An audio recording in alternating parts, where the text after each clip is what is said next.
আলোকের নক্ষত্র বাসরে ক্ষণিকের অবসরে অশান্ত পৃথিবীতে শান্তির হাত ধরে, অশান্ত পৃথিবীতে শান্তির হাত ধরে ফিরে দেখা আজকের তিথি, ফিরে দেখা আজকের তিথি। আলোকের নক্ষত্র বাসরে ক্ষণিকের অবসরে অশান্ত পৃথিবীতে শান্তির হাত ধরে, অশান্ত পৃথিবীতে শান্তির হাত ধরে ফিরে দেখা আজকের তিথি, ফিরে দেখা আজকের তিথি।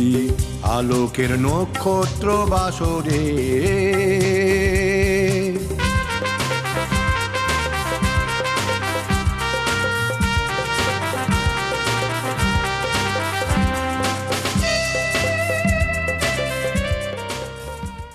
নমস্কার দর্শক বন্ধু, আমরা চলে এসেছি আবার সে বিখ্যাত স্টুডিও লর্ড কৃষ্ণা স্টুডিওতে, শিবুদা স্টুডিও, কলকাতার একজন নামকরা স্টুডিও। এই JK স্টুডিওতে বহু বড় বড় শিল্পী যারা এখানে গান গেয়ে গেছেন, রেকর্ড করে গেছেন এবং সেই গানগুলো বিখ্যাত হয়েছে, মানুষের মুখে মুখে ফেরে সে সমস্ত গান যে সমস্ত গায়করা গিয়েছেন, এই একটা নাম করা স্টুডিও। আগে বলেছি লর্ড, ঠিক ধরেছেন, কৃষ্ণা স্টুডিও। তো আমরা আজকে স্টুডিওতে পেয়ে গেছি দুজন আমাদের অতিথি। একজন হচ্ছে অভ্রদীপ ব্যানার্জি, যে সব ধরনের গান খুব ভালো ভালো আপনারা দেখেছেন টিভিতে। সে ছোটবেলায় গান, শুধু গান, ডিডি বাংলায় 7 বছর বয়সে উইনার ছিল, তাই তো? হ্যাঁ হ্যাঁ। আচ্ছা, ইটিভি তারানাতে গান করেছে, টাইটেল সং ছিল। হ্যাঁ, টাইটেল ট্র্যাকটা আমি গেয়েছি, মানে আর তারপরে আবার সেটার কম্পিটিশনে আমি আর কি কি ছিল আপনার ভান্ডার ভাই, একটু যদি বলেন। গান শুধু গানের একদম ছোট্টবেলায় 7 বছর বয়সে প্রথমে যাই, ওখানে গাওয়ার পরে ওটা বাচ্চাদের এপিসোডে আমি উইনার হই। তারপরে ওখান থেকে নচিদা আমাকে ডেকে পাঠায়। ওই তখন শুভমিতা দি সবে সবে উঠছে আর কি। হ্যাঁ, তো সেই সময় আমি তারানাতে যাই, সেখানে উজ্জয়িনী, অন্বেষা দত্তগুপ্ত, আমি সবাই মিলে একসাথে কম্পিট করি, সেখানে আমি উইনার হই। আর টাইটেল ট্র্যাকটা আমাদেরই গাওয়া। তারপরে ওখান থেকে জার্নি তো শুরু। তারপরে আমি শাস্ত্রীয় সঙ্গীত শিখতে শুরু করি ছোটবেলায়, বাবার কাছে হাতে খড়ি। আর তারপরে শাস্ত্রীয় সঙ্গীত শিখতে শুরু করি আচার্য জয়ন্ত বসুর কাছে। বহু বছর শিখি, প্রায় 20 বছরের ওপর বলতে গেলে শাস্ত্রীয় সঙ্গীত। হ্যাঁ, তারপরে সেখান থেকে বড় বয়সে, মানে যখন বড় হই আর কি, তখন ওই ZTV সারেগামাপাতে যাই, সেখানে রানার আপ হই। তারপরে আমার সুযোগ আসে ইটিভি বাংলাতে। তখন ইটিভি তে অনেক অনুষ্ঠান হতো আর কি, আপনারা জানেন নিশ্চয়ই। তো ইটিভি বাংলাতে গানে মরীন্দ্রধনুর সেকেন্ড পার্ট ঝঙ্কার বিটস, ওটা হায়দ্রাবাদের রামোজি ফিল্ম সিটিতে পুরোটাই শ্যুট হয়েছিল। মানে কে না ছিলেন ওখানে জাজ হিসেবে, মানে কবিতা কৃষ্ণমূর্তি, খৈয়ামজি, রবীন্দ্র জৈন, SP বালাসুব্রমণিয়াম, রুনা লায়লা, শিপ্রা বোস, তেজেন্দ্র নারায়ণ মজুমদার, শ্রেয়া ঘোষাল, সবাই ওখানে ইয়ে ছিল। আর অ্যাঙ্কার হিসেবে ছিল মোনালি ঠাকুর আর সোহমদা, নীলদা আর কি, আমারই গুরু ভাই আর কি। তো যাই হোক, সেখানে আমি উইনার হই। তারপর ওখান থেকে আর একটা ভালো সুযোগ আসে, যেখানে গ্রুপ করে ইটিভি বাংলায় একটা অনুষ্ঠান করা হয়, দাদা না দিদি গানের বিগ ফাইট। যারা দেখেছেন, একটা উষা উত্থুপে গ্রুপ ছিল, একটা রূপম ইসলামের গ্রুপ ছিল। তো আমাদের গ্রুপটা ছিল গান পাগলের দল। আমি ছিলাম উপল সেনগুপ্ত চন্দ্রবিন্দুর, মনোময় ভট্টাচার্য, দুজন অ্যাক্টর ছিলেন কৌশিক, আর এরা সবাই মিলে সেখানে আমরা উইনার হই। আমরা ফাইনালিস্ট ছিলাম, মানে উষা আন্টিদের গ্রুপ আর আমাদের গ্রুপ। তো আমরা উইনার হই, আপনারা দেখেছেন যারা জানেন। তারপর ওখান থেকে জার্নি শুরু, বিদেশ যাই 2010-এ প্রথম আমেরিকা। তারপরে 2011 সালে এই শিবুদাই আমাকে ইউরোপে, নেদারল্যান্ডে, নর্মালি ইউরোপে খুব কম শিল্পীরাই যান, তো আমার সুযোগ হয়েছিল শিবুদার জন্য। তো আমি গেছিলাম ওখানে, ওখানে অনুপ জালোটা উনি ছিলেন, বাহ। অনুপ জালোটা জি ছিলেন। তো ওখানে ওনার সাথেও গান গাইতে পেরে খুব একটা স্মরণীয় মুহূর্ত। আচ্ছা আচ্ছা। তো তারপরে ওখান থেকে 2012 বঙ্গ সম্মেলন করি, আমেরিকায় বঙ্গ সম্মেলনে যাই। এই চলতে থাকে। ওখানে আচ্ছা। কবিতা কৃষ্ণমূর্তির সাথে আমি পারফর্ম করি, শঙ্কর মহাদেবনজির সাথে পারফর্ম করি। এই জার্নি চলতে থাকে। তারপরে এছাড়া ওখানে অনুষ্ঠান করার পরে ওদের লস অ্যাঞ্জেলেসের নিউজে আমার রিভিউ আসে। আচ্ছা। তারপরে এছাড়া ভারতবর্ষের বিভিন্ন জায়গায়, আসাম, শিলচর, মানে বিভিন্ন শিলচরে প্রান্তে গিয়েছেন। বিভিন্ন প্রান্তে, দিল্লি, মুম্বাই তো যাওয়াই হয়। এই চলছে। বাহ। আর আচ্ছা। বর্তমানে যদি বলেন তাহলে এখন সবাই যারা জানেন আকাশ আটের পর্দায় আমি 2008 সাল থেকে আসি। গানদরিয়া, তারপরে magical melodies, legends, good morning Akash তো প্রায়ই থাকে। দর্শক বন্ধু, আপনারা শুনলেন যে আকাশাতেও একদম অভ্রদীপ ব্যানার্জি, একটা খুব পরিচিত মুখ, আপনারা সকলে দেখেছেন, আগামী দিন দেখবেন। তা অভ্রদীপ, একটা হ্যাঁ। প্রশ্ন করি, যে আমি তো শুনেছি তুমি তুমি বলে বলছি তোমাকে হ্যাঁ, ডিয়ার নিশ্চয়ই, ব্রাদার। নিশ্চয়ই নিশ্চয়ই। আচ্ছা, ঘটনা হচ্ছে যে এই যে মান্না দে হ্যাঁ, সঙ্গে তোমার নাকি খুব ভালো আলাপ ছিল। আলাপ ছিল বলতে আমার হঠাৎ করে এখন ইন্দ্রদীপ দাশগুপ্ত সুরকার, উনি হঠাৎ ফোন করেন, করে বলেন যে সেরা বাঙালি অ্যাওয়ার্ড অনুষ্ঠান হবে সায়েন্স সিটিতে, তো শ্রদ্ধেয় মান্না দে, ওনাকে সেরা বাঙালি অ্যাওয়ার্ড দেওয়া হবে। তো ওখানে ওনার একটা গান গাওয়ার জন্য, তো ওখানে ওনার সামনে ওনার একটা জনপ্রিয় একটা হিন্দি গান, খুব কঠিন হিন্দি গান একটা আমরা কি শুনতে গেয়েছিল। পারি একটু? হ্যাঁ নিশ্চয়ই, এখনই শোনাই। হ্যাঁ নিশ্চয়ই। আচ্ছা, শুরুটা করি। হ্যাঁ। অপূর্ব।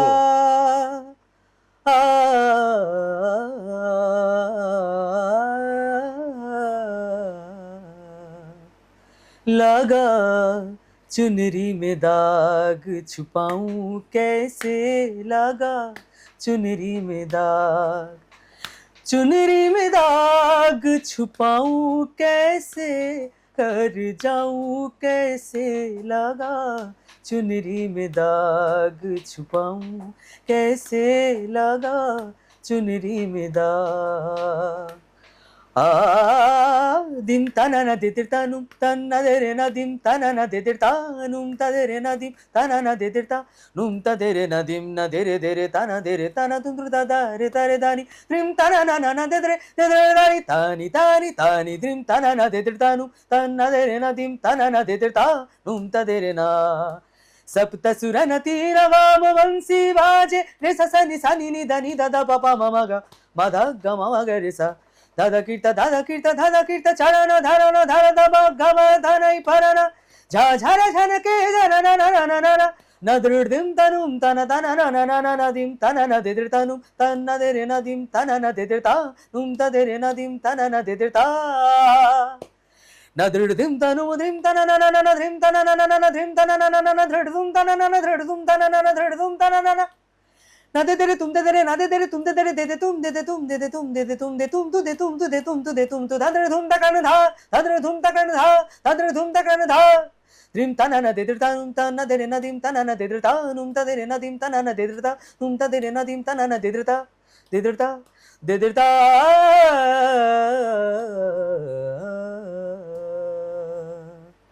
অপূর্ব অপূর্ব। আমরা খুব সুন্দর একটি গান, মান্না দে যে গান গেয়েছে সেই গান আমরা না, এখানে হয়েছিল কি, আমি জানতাম না উনি সামনে বসে আছেন। আচ্ছা। এক পাশে নির্মলা পিসি, এক পাশে হৈমন্তী পিসি, দুজনের মাঝখানে উনি বসেছিলেন। আচ্ছা আচ্ছা। আমি গান গাইতে হঠাৎ করে সেকেন্ড অন্তরা গাওয়ার সময় দেখলাম উনি বসে আছেন এবং খুব অদ্ভুত ভাবে তাকিয়ে আছেন আমার দিকে। এবার গানটা যখন শেষ হলো, উনি দর্শক আসন থেকে উঠে স্টেজে এসে জড়িয়ে ধরে আমাকে আশীর্বাদ করেছিলেন। এটা আমার জীবনের খুব বড় একটা পাওয়া, একটা পাওনা আর কি, একটা বড় পাওয়া। এই পাওয়ার সকলে ভাগ্যে জোটে না, যে আমাদের ডিয়ার ব্রাদার অভ্রদীপ এই সৌভাগ্যের অধিকারী হয়েছে। আমরা হাই নিউজের তরফ থেকে তাকে ধন্যবাদ জানাচ্ছি, এবং দর্শক বন্ধু নিশ্চয়ই আপনারাও এখানে হাততালি দিয়েছেন এবং ধন্যবাদ জানিয়েছেন অলরেডি আপনারা। অসাধারণ অসাধারণ, খালি গলায় এত সুন্দর গান, মানে খুব গুণী একজন মেধাবী শিল্পী ছাড়া সম্ভব নয়। দর্শক বন্ধু আপনারাও জানেন, এটা আমরা সকলেই এই মঞ্চেতে এটা আমরা বুঝতে পারছি।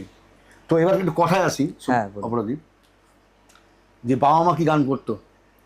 বাবা করতেন, বাবা মিউজিশিয়ান ছিলেন এবং উনিও মান্নাদের সাথে একসময় বাজিয়েছেন। আচ্ছা, আর গ্রুপ থিয়েটারে প্রচুর কাজ করেছেন, মানে বিভাস চক্রবর্তী, তারপরে আপনার দুলাল লাহিড়ী, এনাদের গ্রুপে উনি মিউজিক দিয়েছেন আর কি। তো সেই সূত্রেই বাবার থেকেই গানটা পাওয়া আর কি। বাহ, সুন্দর। এর সামনের দিনে গান নিয়ে কি চিন্তা ভাবনা আছে একটু? সামনে দিয়ে এই গান নিয়েই আমার সব কিছু, মানে যা করছি গান নিয়েই। রিসেন্টলি একটা আহ, আরেকটা আমার জীবনের একটা পাওয়া, সেটা হচ্ছে স্বনামধন্য আরতি মুখোপাধ্যায়ের সাথে আমি একটি গান বাহ, গাইতে চলেছি আর কি, অচিন্ত্যদার কম্পোজিশনে। বাহ, অচিন্তার হ্যাঁ, কম্পোজিশন। তো সেইটা আমার অবশ্যই আরেকটা অচিন্ত ব্যানার্জি, হ্যাঁ হ্যাঁ হ্যাঁ, ওটা জীবনের আরেকটা আমার বড় পাওয়া আর পাওনা। কি। বাহ, তো আরতি মুখার্জির সঙ্গে আমাদের বিখ্যাত মিউজিক ডাইরেক্টর অচিন্ত ব্যানার্জির কম্পোজিশনে হ্যাঁ হ্যাঁ, অভ্রদীপের আমরা গান শুনবো, অধীর আগ্রহে রইলাম। তো অভ্রদীপ, যে কথা বলে আমরা শেষ করব, হুম, আমরা তো দুটো গান শুনলাম, আরেকটা কেন গান শুনবো আমরা লাস্টের দিকে। ঠিক আছে। তো এই যে গান, তোমার কি গান কোনো রিলিজ হয়েছে কিছু গান? গান রিলিজ হয়েছে মানে দেখুন, আমি যখন অ্যালবামের যুগ তো এখন নেই, এখন সব ইউটিউবের যুগ আর কি। তো ইউটিউবে বিভিন্ন কাজ করার চেষ্টা চলছে, ইউটিউবে আমার অনেক ভিডিওসও আছে। এবার সেখানে সেই দিকে পুরনো গানকে নতুন রূপেও আমি এখানে কাজ করেছি এই স্টুডিওতেই। আচ্ছা, ফিল্মে এমনি অনেক কাজ করেছি, যেরকম ফিল্মেও কাজ করেছো? হ্যাঁ হ্যাঁ হ্যাঁ, অনেক কাজ করেছি টুকটাক। আর সেখানে মানে ছোটবেলাতেও এমনকি আমি ফিল্মে গিয়েছি।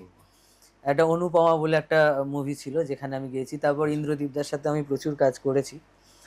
আহ, এছাড়া আমার চলছে এবার অনলাইনে, বলতে গেলে আমি সেটাই বলছি, আমার পুরোনো গানকে নতুনভাবে আমি স্টুডিওতেই আমি গেয়ে গেছি। বাহ, এরকম গান নিয়ে একটা বিভিন্ন প্রজেক্ট চলছে আর কি। একটা গান সেরকম। আর একটা গান, তাহলে একটা বাংলা গাই, দুটো ঠিক আছে। হিন্দিতে গাইলাম, একটা ঠিক বাংলা আছে। গাই। তোমার সুরের হাতটি ধরে চলো চলে যাই, যেখানেতে আনন্দরা বাজে গো সদাই। তোমার সুরের হাতটি ধরে চলো চলে যাই, যেখানেতে আনন্দরা বাজে গো সদাই। কথার ফুলে সুরের ধনু, যেথায় মিলন সুখে হাসে, সেই আসরে ইমন তুমি থাকো বন্ধু আমার পাশে। বেহাগ যদি না হয় রাজি, বসন্ত যদি না যাসে, এই আসরে ইমন তুমি থাকো বন্ধু আমার পাশে। কে বাত, কে বাত। Thank you. তুলনা হয় না। আমরা বিখ্যাত মান্নাদের গান, যেটা লোকের মুখে এখনো মুখে মুখে ফেরে, সেই বিখ্যাত গান আমরা অভ্রদীপের কণ্ঠে শুনলাম। আচ্ছা অভ্রদীপ, তুমি যে এত সুন্দর কণ্ঠের অধিকারী, তোমার এত সুন্দর স্টাইল, মান্নাদের ঢংটা আমি শুনলাম, তুমি আরো বহু বিভিন্ন চ্যানেলে ধরনের গান গান গাইতে করেছো, হয়, বিভিন্ন চ্যানেলে গান বিভিন্ন করেছো, ধরনের। তোমার সবাই দেখেছে, হ্যাঁ, তুমি বিশেষ পরিচিত। এই যে একটা অসম্ভব জিনিসকে তুমি সম্ভব করেছো, এই তুমি কতক্ষণ দিনে এই গান নিয়ে চিন্তা ভাবনা করো, যদি একটু দর্শকদের সামনে শেয়ার করো। ব্যাপারটা হচ্ছে আমি এমনি ওই যে বললাম শুরুতে, আমি বিভিন্ন ধরনের গানই গাই এবং তুমি কতক্ষণে গান নিয়ে চিন্তা ভাবনা করো দিনে, একটু যদি বড় দিনে দর্শকদের। চিন্তা ভাবনা মানে আমার একটা নিজস্ব একটা রেওয়াজ তো থাকেই। আচ্ছা, যেটা আমার মোটামুটি ভোরবেলার দিকে আমার একটা রেওয়াজ থাকে। আচ্ছা, এছাড়া আমার নিজস্ব গানের গান নিয়ে আমার শোনা বলুন বা গান প্র্যাকটিস বলুন, বাহ। সেগুলো তো থাকে। প্লাস গান নিয়ে যে কাজগুলো আমি করছি সেগুলোতে রিহার্সাল থাকে, সব কিছুই মোটামুটি সারাদিনই প্রায় কেটে যায়। এবার তার মাঝে মাঝে এরকমও হয় যে নর্মাল আমরা তো বেড়াতেও ভালোবাসি, গল্প করতেও ভালোবাসি, আড্ডা মারতেও ভালোবাসি। তো সব কিছু মিলিয়েই চলছে। আর যেটা আপনি যেটা বলছিলেন আর কি, সেটা হচ্ছে আহ, আমার গানের জগতে আমার বাবার অবদান তো অনস্বীকার্য। এছাড়াও আমার গুরুজি আচার্য জয়ন্ত বোস, ওনার কাছে তালিম নিয়ে আমি অনেক কিছু, মানে আমার একদমই শিক্ষা, মানে আমি হারমোনিয়াম বাজাতে পারতাম না সেই অর্থে। তো সেখানে হারমোনিয়াম বাজানো থেকে শুরু করে মানে ক্লাসিক্যাল শাস্ত্রীয় সঙ্গীত শেখা এবং সেটাকে চর্চা করা, এবার ভোকাল ট্রেনিং, প্রপার ভোকাল ট্রেনিংয়ের মাধ্যমে উনি তো জাদুকর। হ্যাঁ হ্যাঁ হ্যাঁ। তো উনি আমার ক্ষেত্রেও একটা জাদু দেখিয়েছিলেন, বাহ, যেটা মানে আমার জীবনের একটা সিরিয়াসলি একটা জাদুই হয়েছিল আর কি। বাহ। তো সেইটা উনি না থাকলে পসিবল হতো না। সুন্দর সুন্দর। অভ্রদীপের কাছে আমরা হ্যাঁ অনেক হ্যাঁ হ্যাঁ তথ্য পেলাম এবং সামনের দিনে আশা করবো যে অভ্রদীপ আরো আরো আরো আরো আরো আরো এগিয়ে যাও তুমি। সামনের দিনে আরো আশা করব ভালো ভালো গান, ভালো ভালো পজিশন আমরা আপনারা আশীর্বাদ পারবো। করবেন। নিশ্চয়, আমি তো নিশ্চয়। পথ আমাদের- চলছি, পথ শুধু আমরা চলার নয়, শুরু আর কি। দর্শক যারা রয়েছে, তোমার যারা গান শুনেছে, তারা প্রত্যেকেই তোমাকে আশীর্বাদ করবে। আশা রাখি। ব্যাস, দর্শক বন্ধু, তাই। আমরা চলে যাব নেক্সট। আমাদের যে অতিথি, আমাদের বিখ্যাত, শুধু বিখ্যাত বললে ভুল হবে, তিনি অনেক অভিজ্ঞতা সম্পন্ন, অনেক দেশ ঘোরা, এই অভ্রদীপের মতো অনেক আর্টিস্টকে তুলে ধরা যে কৃতিত্ব রয়েছে সেমন একজন লোকের এই স্টুডিও যেখানে আমরা রেকর্ডিং করছি আজকে, সেই স্টুডিও লর্ড কৃষ্ণা কর্ণধার, আমাদের সকলের পরিচিত শিবুদার কাছে চলে যাব আমরা। শিবুদা, আপনাকে হাই নিউজের তরফ থেকে অনেক ধন্যবাদ এবং এই অনুষ্ঠানের আপনারকে আমরা পেয়ে আমরা খুবই ধন্য। আমি তো খুব ধন্য।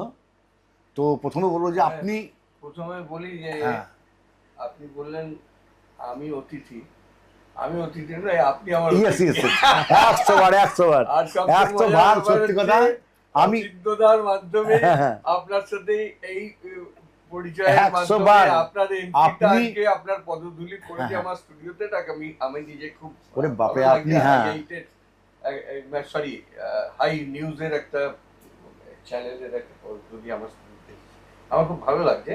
তা আমাকে আপনি আমার অতিথি, তো যদি এই নিশ্চয়ই, নিশ্চয়ই। মুহূর্তে বিশেষ অতিথি হ্যাঁ, হ্যাঁ। আমি আপনার কাছে। হ্যাঁ আপনি আমার, হ্যাঁ আপনার সর্বপ্রথম আমি কিন্তু আপনার অতিথি, তারপরে আপনি আমার হাই নিউজের এই প্রোগ্রামের অতিথি, একজন ঠিক। স্বনামধন্য একজন ব্যক্তিত্ব শুনলেন এবং তিনি অনেক স্ট্রাগল করে বড় হয়েছেন, সেই গল্প আমরা আজকে তারা শুনবো। একটু বলুন প্লিজ। অ্যাকচুয়ালি দেখুন, আমি অ্যাজ এ প্রফেশনাল মানে চাকরি করতাম ফার্মাসিউটিক্যালসে, আচ্ছা খেলোয়াড় ছিলাম, ফুটবল খেলোয়াড় আচ্ছা। ছিলাম। তো এই মিউজিক ছোটবেলা থেকেই গানের প্রতি একটা আমার একটা অনুরাগ। অসম্ভব ভালোবাসা ছিল। খুব ছোট বয়সে গান লিখতাম। ইনফ্যাক্ট আমি এটা আমার অ্যাচিভমেন্ট বলতে পারেন। আচ্ছা। হেমন্ত বাবুর জীবনের শেষ গানটা আমার লেখা, আচ্ছা আচ্ছা, সেটা লোকনাথ বাবার। বাহ, লোকনাথ বাবা। হ্যাঁ, আমার তখন মাত্র 26-27 বছর বয়স, উনি তারপরেই মারা গেলেন। এবার এটা কাকতালীয় কিনা, আমার আচ্ছা। গান গেয়ে মারা গেছেন সেটা বললে আবার লোকে আমার গান গাইতে চায়। যাই না, তো এবার আমার বিশেষ বন্ধু স্থানীয় শ্যামল ব্যানার্জি, ওরই শুরু হয়ে লোকনাথ বাবার দেখবেন আচ্ছা। আমরা দুজনেই রাইটার ছিলাম। তো আমরা দুজনে সেই প্রজেক্টে লোকনাথ বাবার উপরে ত্রিকালদর্শী লোকনাথ একটা প্রজেক্ট বেরিয়েছিল আচ্ছা লোকনাথ বাবার আশ্রম থেকে। আমার সুযোগ হয়েছিল ওই প্রথম বড় কাজ করার। শ্যামল ব্যানার্জি বলে মিউজিক ডাইরেক্টর ছিলেন। শ্যামল দামায় বললো তুই একটা গান লিখে দিই, শিবদাস দাও লিখছে, আচ্ছা তুইও শিবু দুজনে মিলে লিখবি। ঠিক আছে, আমি আর শিবদাস দা লিখেছিলাম। And that was my entry in this profession. এবং ভয়ঙ্করভাবে ইন্সপায়ার্ড হয়ে তারপর থেকে গান নিয়েই ছিলাম আর কি। গানটাকে অসম্ভব ভালোবাসতাম, যার জন্য চাকরি ছেড়ে একটা বড় চাকরি করতাম। I was in pharma organization এবং রিজনাল ম্যানেজার ছিলাম কর্পোরেট হাউসের। আমি সেই চাকরি ছেড়ে আমি গানের জগতে এসেছি।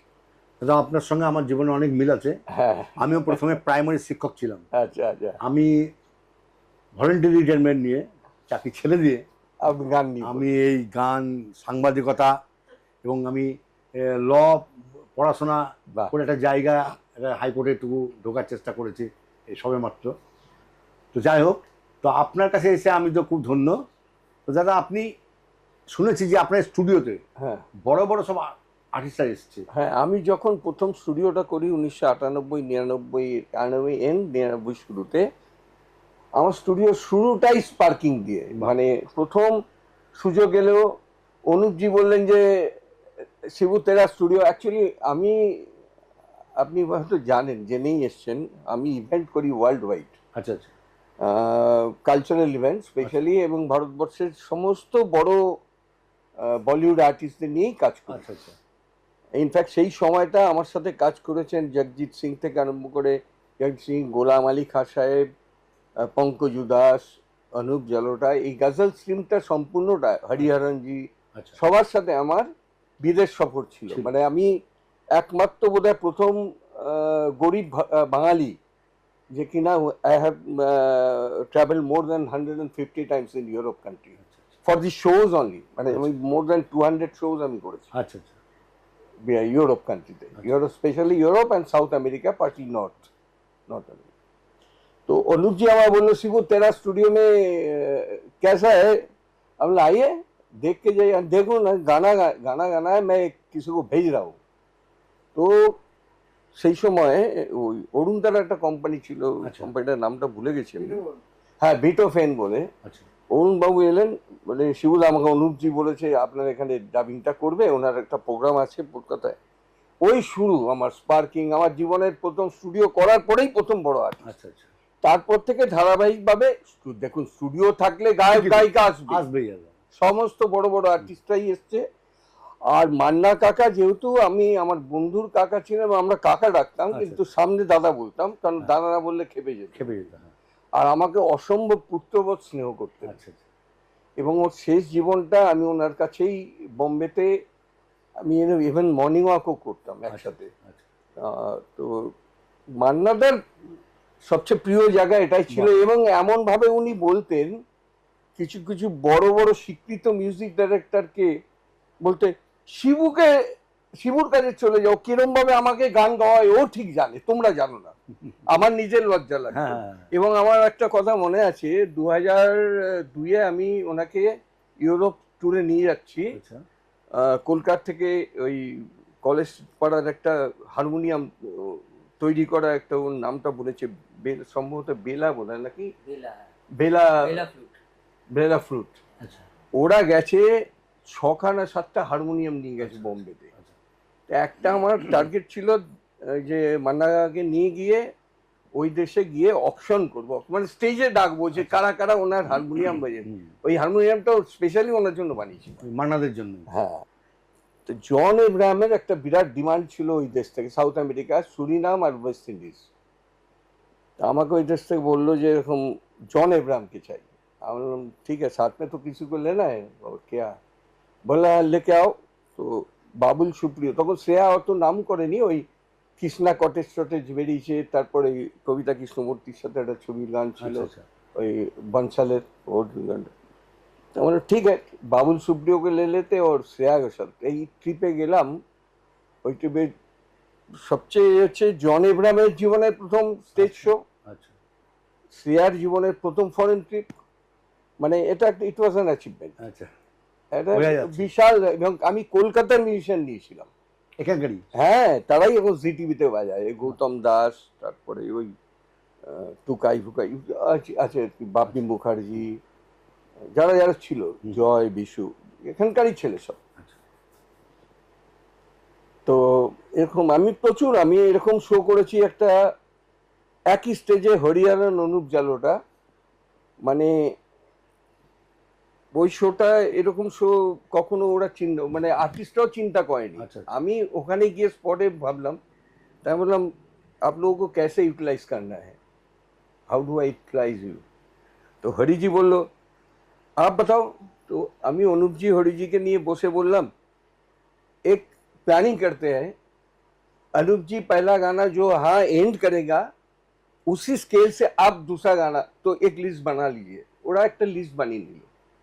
আচ্ছা আচ্ছা, যেখান থেকে অনুপজি শেষ করছে সেই নোট থেকে আরেকটা গান হরিজি স্টার্ট করছে। ওই যারা মিউজিশিয়ানরা টপ মিউজিশিয়ান ছিল, প্রদীপ পণ্ডিত, চিন্টু সিং, বোম্বে থেকে, মানে ভাবা যায় না।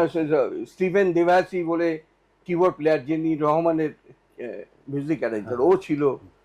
হরিজি আর অনুপজির ওই শোটা আমার কাছে একটা জীবনের একটা বিরাট স্মরণীয় আচ্ছা শো। আমি আগে গান বাজনা নিয়েই বোম্বেতে গেছিলাম, আচ্ছা, যে দাদা, গান করব বলে, এই গানে মিউজিক টিউজিক বানাবো, কিন্তু স্ট্রাগল পোষালো না, এই ম্যানেজমেন্টে চলে আচ্ছা আচ্ছা নিয়ে জায়গায় এসছেন, আজকে একটা ভালো জায়গায় এসছেন। এটা ভালো জায়গা খারাপ জায়গা জানি না, না, না, এটাই ভালো, একদম। আমার আনন্দদায়ক। আপনি তো আগেই বলেছি আপনার হ্যাঁ। সম্পর্কে। আপনাকে আরেকটা কথা বলি, অরিজিৎ সিং এরও জীবনে সিং। প্রথম ইউরোপ ট্যুর আমার সাথে।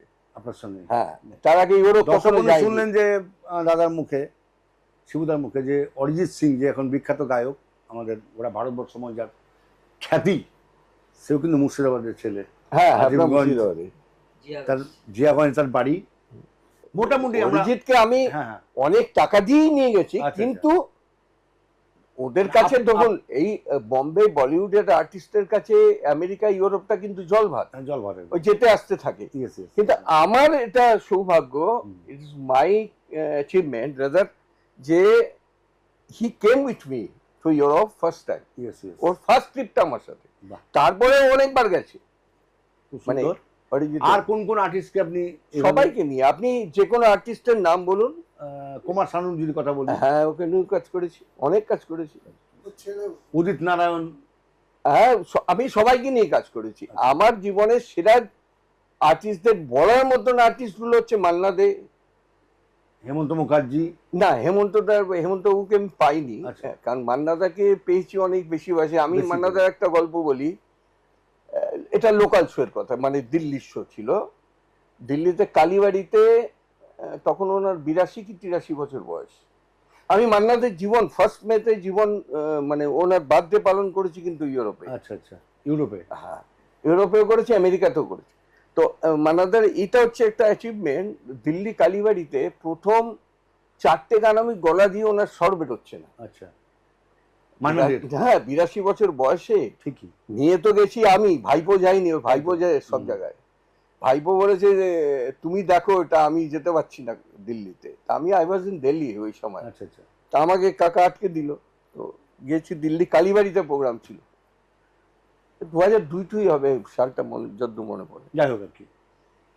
প্রথম 4টে গান যখন আওয়াজ বেরোচ্ছে, মানে কোনো মতেই গাইলেন, আমি বললাম এদের সর্বনাশ করেছে, কি করব।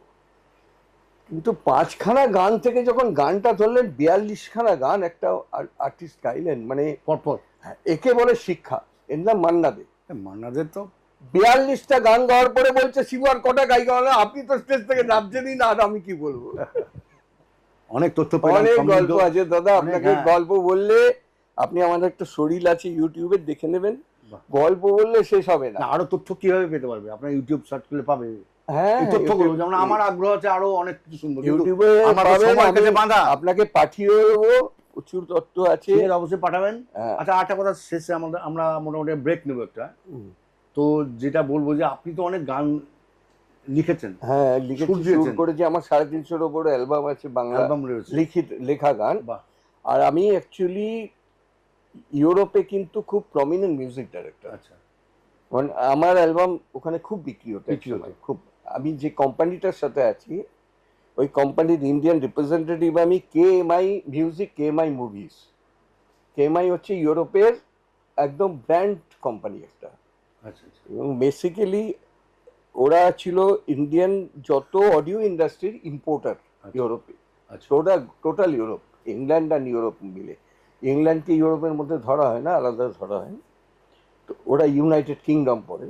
তো এই টোটালে ওরা ছিল ইম্পোর্টার, আর I was the only music director. আচ্ছা আচ্ছা, এবং মিউজিক ডাইরেক্টর বলতে পারেন, বা ওদের রিপোর্টে আর বলতে পারেন, ওই আর কি।